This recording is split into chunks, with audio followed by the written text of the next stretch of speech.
Welcome, Hawk fans, to another episode of Hawk Talk. I am your host, along with my co-host, 2-year All Big Ten, 3-year starter at right tackle, Mr. David Porter. David, thank you for joining me today. Colin, great to be here, man. Always fun.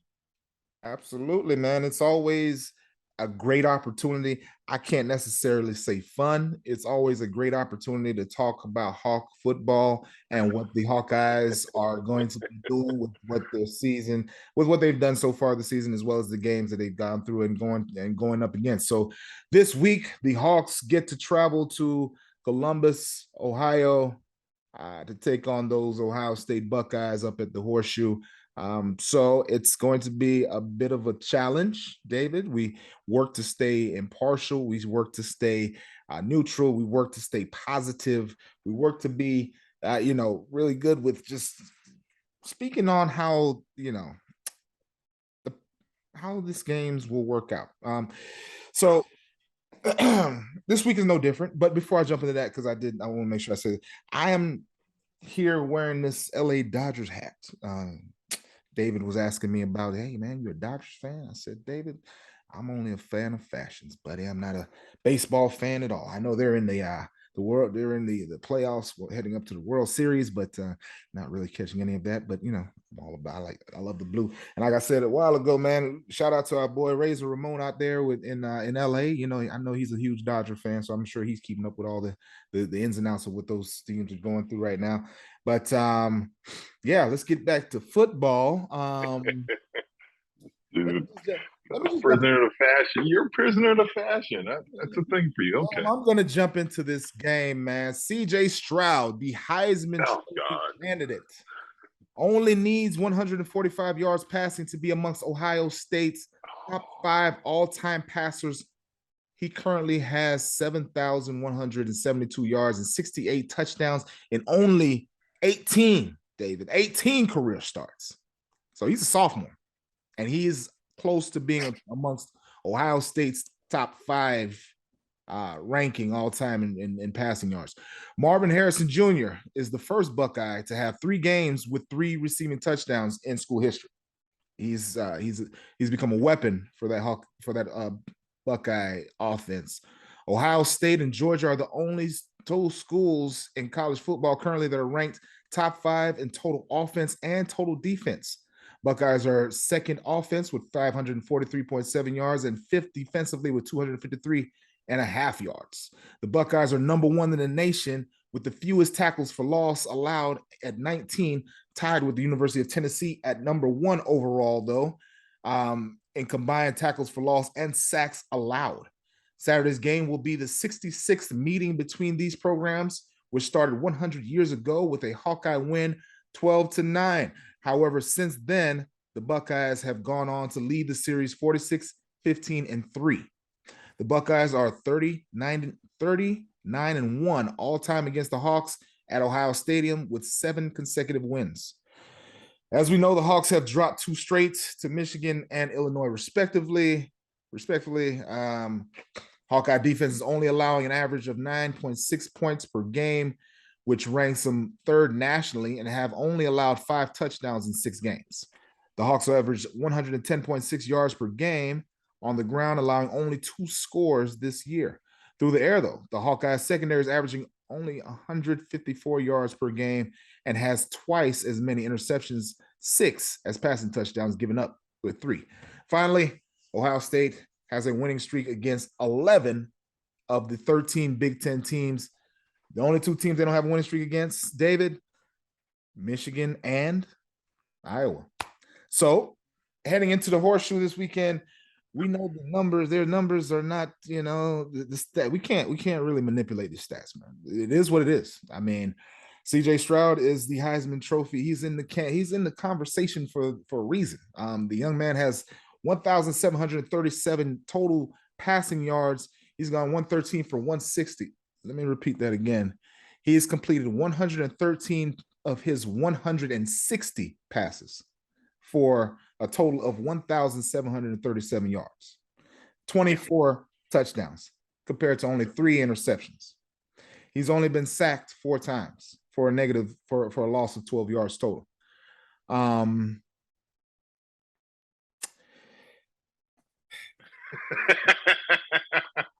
what do we want to do here? Like, there's a reason he's leading the country in the race for the Heisman. Right? He's a heck of an athlete, but there's a reason he's only been sacked 4 times. There's a reason he has this ability to scramble and get outside the pocket and has all these weapons around him. And he doesn't have to scramble very often. I think he has 10 rushes for the entire season, like a total of 16 yards. There's a reason for all of this. There is. I'm just going to go out. Their offense is predicated on that offensive line. Like, there's a reason that this offense puts up 543.7 yards per contest. That's their average. They put up what was against Toledo. I think it was 71 points or something like that. We were looking at that earlier. Like, that's a basketball score. Are you kidding me? That offensive line is big. They're angry. They're tough. They're disciplined, right? And they know how to play together as a unit. When I started comparing the differences between Ohio State and their offensive line versus Iowa and our offensive line, it's staggering. It really is. And then you couple that with their defense, giving up, they're giving up fewer yards than our defenses per contest on average. And by the way, they do get their All-American, preseason All-American receiver back for he's scheduled to come back for this game. On top of the 2, I'm going to say, really good receivers they have. They're probably top 4 in the Big Ten, and I believe they're ranked nationally. You talk about Marvin Harrison Jr. You know, his father's Marvin Harrison too. I should say 2, but senior. I think he's in a National Football Hall of Fame. That guy there is pretty good, and I think he's going to teach his son how to do that job pretty well, playing receiver, that is. So Iowa has its work cut out for it. And I should say we have our work cut out for us here, because the stats are what they are. Ohio State's a 29.5 point favorite. And it's going to be tough for us to come back against this offensive line if they get this running game going, which it looks like that's what they're poised to do. They do run the ball pretty well, and that opens up the pass lanes too. Now, we are looking at a fairly large task, but having beat them, as you said, Iowa won back in 2017. It was an upset. It was in Kinnick too, but I think this is a new day. I mean, CJ Stroud's thrown 4 interceptions and 24 touchdowns, and I believe he's a sophomore, right? How many starts did he have? I forgot. 18 total starts in his career. 18 total starts. I mean, we're looking at that against Spitzer. What are his stats for the whole year? I forgot. His entire career. How about that?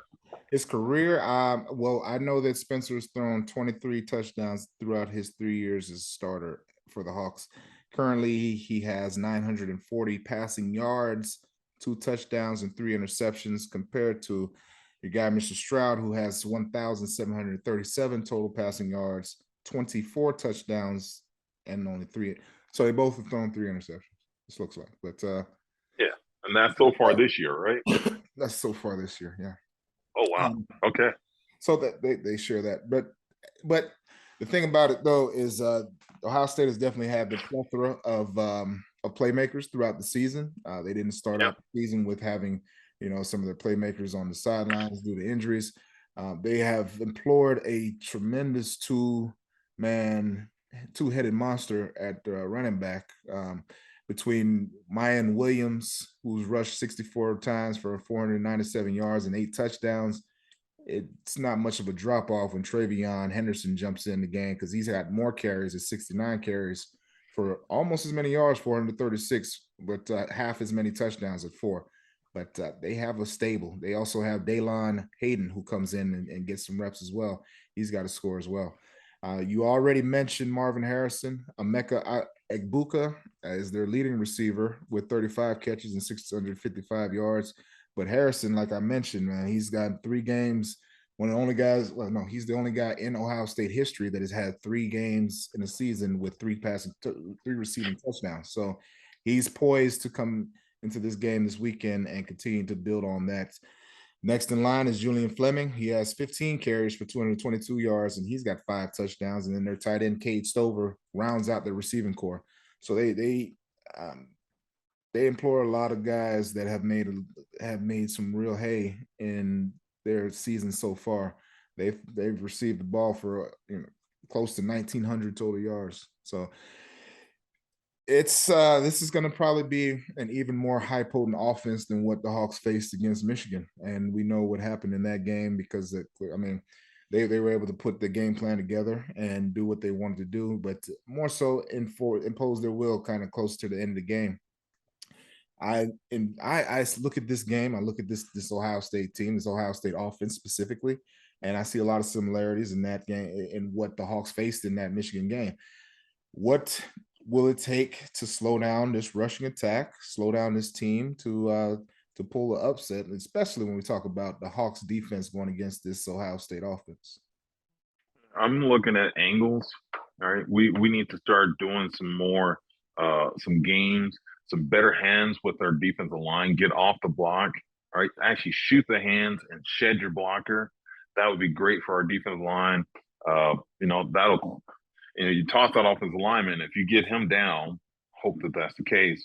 That opens you up, but also clogs the way for the running back to get through. And you know better than I would. But getting that defensive line, really pressing that offensive line backwards and reestablishing the line of scrimmage. Right, start playing on their side of the ball as opposed to playing on our side of the ball. That's what our defense. They start doing that, reestablishing the line of scrimmage. That'll do wonders. And obviously, I should say always and obviously, tips and overthrows like we were talking about last season. If we can get some of that going this game for this season, that'll help out this defense tremendously. The Ohio State defense, they're pretty stout. And our offense, from what we've seen so far this season, I'm not sure that we're going to be able to do much against these guys.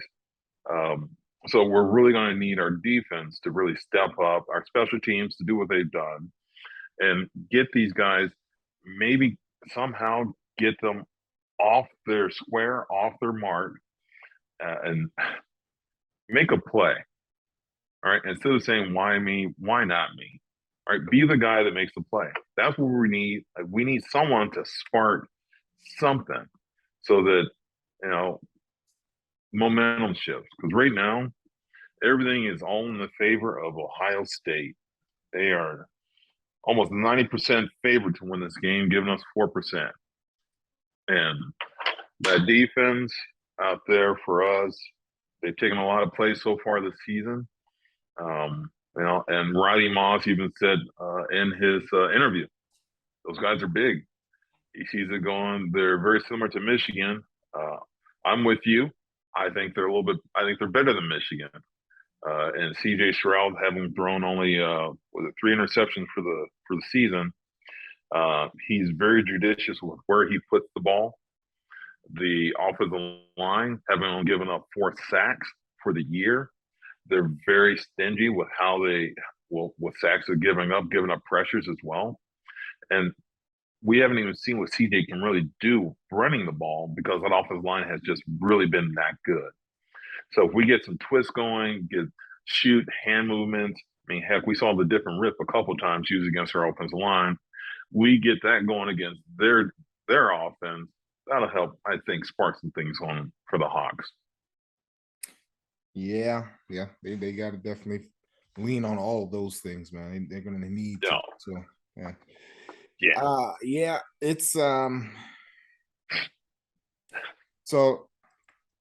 so defensively, man. Let's just jump on the other side of the ball.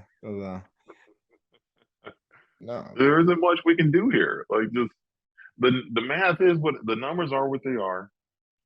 CJ Stroud has thrown for more touchdowns this year in the first 6 games than Spencer's thrown his entire career. He's a runner for the Heisman. He's a leading candidate for the Heisman. pretty bleak when you look at the whole thing. Yeah, it's going to be a difficult task no matter what, no matter how you slice it. But when I look at this, game, I look at a number of things. First of all, this Hawkeye team is coming off the bye week, and a lot of times you start a little bit slow coming off of bye week. But the other thing about it is you get opportunity to do some evaluations. And I did get opportunity to listen to Kirk's press conference from a day or two ago, and he talked about what their focuses were and really focusing on themselves and really getting back to basics, right? Trying to build on something. So here on this show, we talk about the facts. We talk about everything that has happened, everything that we as individuals that look at the game see and think to be very much so important for you as the viewers to see or listeners to hear. You're breaking up. Okay. Can you hear me? I hear you now. So the biggest thing is for us to relay the message of what we expect to see and how this game and how this team can respond to come through for it. In reality here, we got to be honest about the situation. I see that we have struggled, or all of us see that we have struggled on the offensive side. So, David, what do we do? What do we do? Truly, is there a scenario that presents itself where the coaching staff looks at Alex Padilla? Is there a scenario that goes down where this offensive line kind of finds itself in this game and finds a way to protect and finds a way to get downhill for the running game? Is this the game that Spencer Petras turns the corner? What's your thought, man? This will sound familiar to you. Nope. I just don't see it happening. This is a team, and I know Iowa had a bye week. So did Ohio State. This is Ohio State's bye week, right? I'm not sure. I mean, let me double check. I think they had the bye week. I'm like, well, they had an extra week to prepare too. They didn't miss it. Did they? Let's see, 10-8. Ohio State. Yeah, that was their bye week. Yeah, last time they played was the 8th against Michigan State. Yeah, they had an extra week to prepare as well. Our offense, I know you saw the Brian Ferentz interview, his press conference. He said he's staying the course. He's not going to surrender. You can't go home and look at his kids in the face. So the offense, I mean, they don't see him making a change. They see something in Spencer. He's the best that they have. Our offensive line, we were playing 8 people. I think we're down to maybe 7, but I'm not sure. We'll see what happened. I know Kirk, in his interview, one we were talking about earlier, said that they were evaluating the offense and figuring out things to do. Said it wasn't rocket science. It's not magic either. It's practice, and they're going to work on some different schemes. So we have to wait and see what's going on and see what happens. And maybe they have a different strategy moving forward than what we saw in the first 6 games of the season.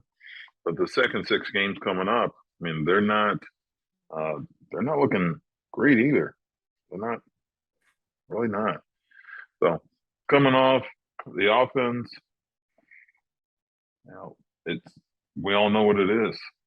The offense is what it is. We have the same offense coordinator. We have the same quarterback. We have the same O-line. Heck, we even have the same head coach, the offensive coordinator's father. I don't see that changing.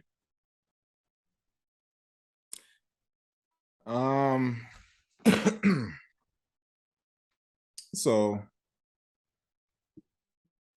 yeah, let's just be honest. You got to be able to score touchdowns, and the Hawks have struggled to put up points this season. You have to be able to put up points, especially against a team like this. If you want to upset a team like this, you have to be able to punch and counterpunch. If you can't score, you can't counterpunch. This team has to be able to find itself on the ground. There's a lot of areas of concern that really leave me nervous to see this game particularly. But just like you mentioned, David, there's 6 games left in the season, and going through their schedule. Okay, they're at Ohio State this weekend, October 22nd, noon kickoff East Coast, and then they're at home on the 29th against Northwestern, on the road November 5th at Purdue. They're at home November 12th against Wisconsin. They're in Minneapolis on the 19th, and then they finish at home on the 25th against the Cornhuskers. So, of those 6 games, considering the way this season has gone so far, it's difficult to say where we'll be able to manufacture a lot of wins, because these teams are finding themselves to be equally matched this year. We know what we have on defense. We know what we have on special teams. We know that offensively we struggled thus far this season. To find a way to get into postseason play is going to be difficult for this Hawkeye team. But if they took advantage of the last 14 days, 13 days, 12 days, if they took advantage of that time and really game plan this game and really found some things in practice, anything can happen. Anything can happen. I hear you. I'm just, the past being like a good indicator of the future. You know where I am with this, man. I don't care. The job is score points, right? The job is to win. I don't care if Brian's Kurt's son or not. I really don't. Just do your job. And we can't manufacture points. We're trying to. And telling me this is the best we have. Well, if we can't recruit better because we're not playing better, like it's a bad, vicious cycle that we're in right now. And coming up against Ohio State, like it was against Michigan, you know, it was really put on display where we are on a talent level. It's not effort. That's not what it is. All right. Schematically, system wise, and talent wise, they were a step ahead of us, just about everything. Our defense, beginning of the year, they were fresh, they were good. As the years progressed, we're about halfway through the season. These guys have taken a lot more hits and a lot more plays than I expected, hoping that the offense was going to be able to stay out there and sustain drives and be able to take some plays off these guys and eat up that time of possession. That just hasn't happened. You know? The second half of this season, like you said, you mentioned some games. They have to. I mean, last year we lost to Purdue. All right, then we lose to Purdue at home. Did lose to Purdue at home. Yep. I remember the receiver's name, David Bell. David Bell had a. Oh my God! I don't think I'll ever forget that name. Who's that defensive end? Kalosafis, I don't know. Starts with a K. Wore number 5. He wore number 5 and wore our offensive tackles out. I know that. He's now taking his talents to the NFL. So thankfully we don't have to deal with that guy this year. No, thank goodness for that. But Charlie Jones is over there, so is Tyrone Tracy. And you know, they've been performing well, and they're gonna be playing at home. I think they have something to prove. Minnesota's looking tough this year too.